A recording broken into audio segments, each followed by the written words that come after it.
Today we are gonna talk about a Tempest build that I'm using recently, which is pretty cool. You can have two options with this build. You can kinda change it however you like. There's a stun version and damage version, and you can change between these by just changing your helm essence depending on your enemies at the start of the games. I will explain it a little bit more in a few minutes, but for now let's start with skills. And once again, this is a PvP build for Tempest. Our first skill is Cascade, one of the best skills you can use as a Tempest. I really like this skill. It gives you a lot of options. So we are using just one helm essence for this. And right now, let me show it to you. Right now I have this one. Cascade now empowers you and your Zephyr's attacks to release waves at enemies you hit, dealing damage to them and nearby enemies. This gives you very extra damage. Your damage gets really increased with this. It's a really good buff. As you can see here, Cascade now empowers you and your Zephyr's attacks for 5 seconds, causing you to release waves at enemies you hit, dealing almost 12k. And it happens every half second, which is perfect. I use this helm if the enemy team has a lot of Tempest, Demon Hunter, Wizard, mostly DPS classes. If the enemy don't have a lot of tanks like Crusader and Barb, I use this helm. If the enemy has too many melee classes, you go with this. It turns your Cascade into a stun skill. Let's read it. Cascade now causes you and your Zephyrs to release a crashing wave, dealing 30k damage and stunning them for 3 seconds. So it's a burst damage, really good burst damage. Enemies suffering from the stun also take 30% additional damage from your next attack, removing the stun effect. This is a good extra buff too. So you can choose between these two helms before the game starts. As you know, you can change your essences when you start at the start of the games. So you will take a look at the enemy. If the enemy has too many DPS, you will go with the damage one, Dream and Drown.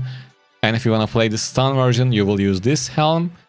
And it's kind of good against high resonance players and tanks, Barbs and Crusaders. And for the next skill, we have Flowing Strike. Obviously, we don't really need to talk about this. We have the Shoulder Essence, which gives us immunity, and it can be used while suffering from CC as well. So, I mean, this is perfect.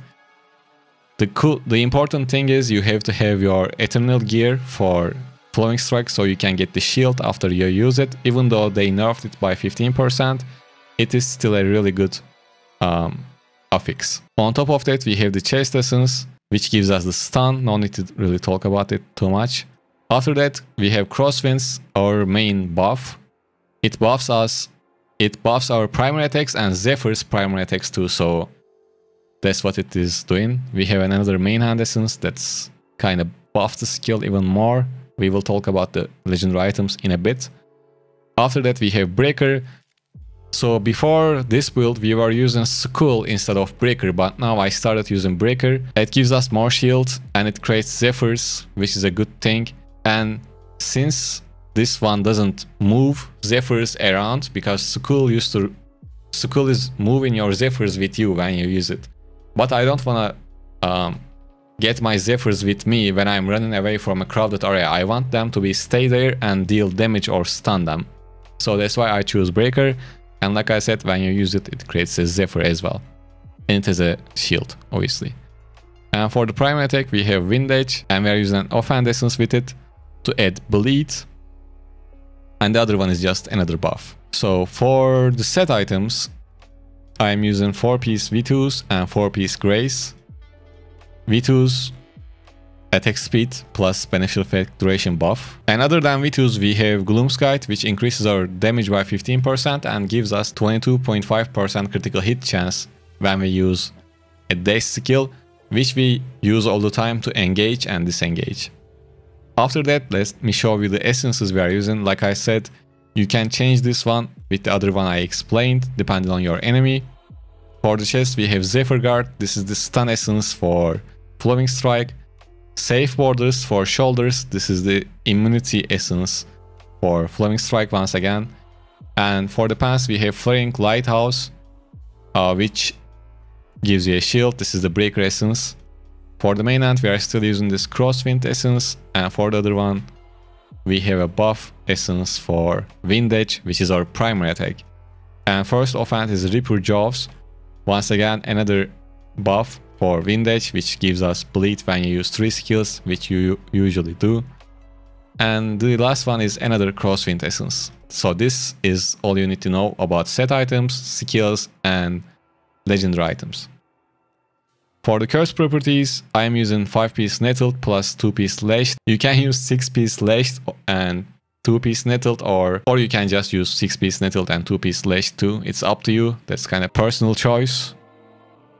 For the Reforge bonuses, most of them looks like this.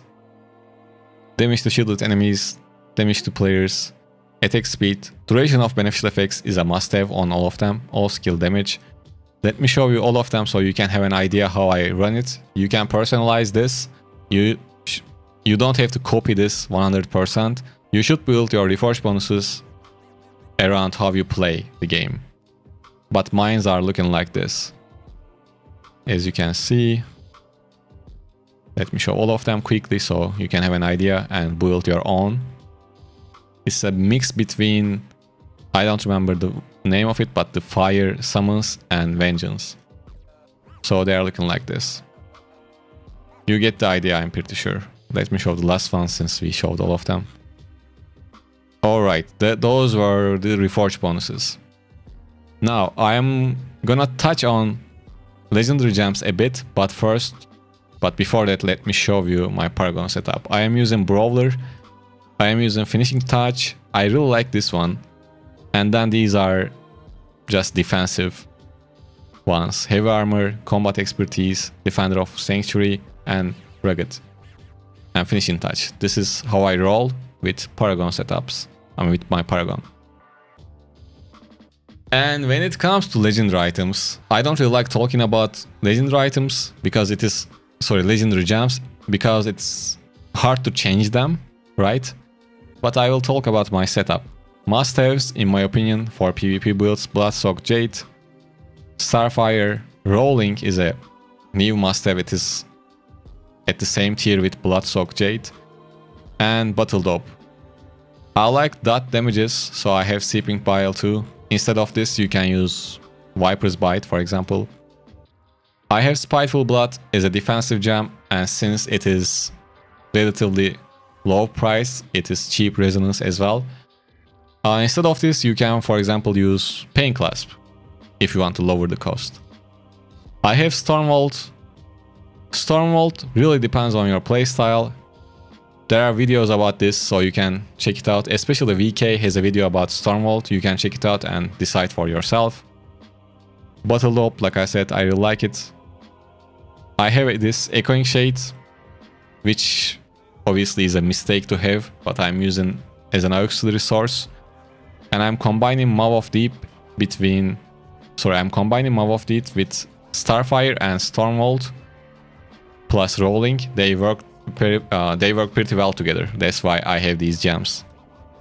But like I said, you can have personal choices when you are building up your legendary gem setup. And I think that's all I can say about this build. If you have questions, leave it in comments so we can talk about it. And if you have improvement ideas, let me know too so we can check it out. Yeah, that's all about this build. I hope you enjoyed. Like I said, change your helm depending on the enemies and pay attention to your movement. You have tons of shield. If you play carefully, you shouldn't die too much and you will still have pretty good damage. So enjoy the build and let me know how it works for you.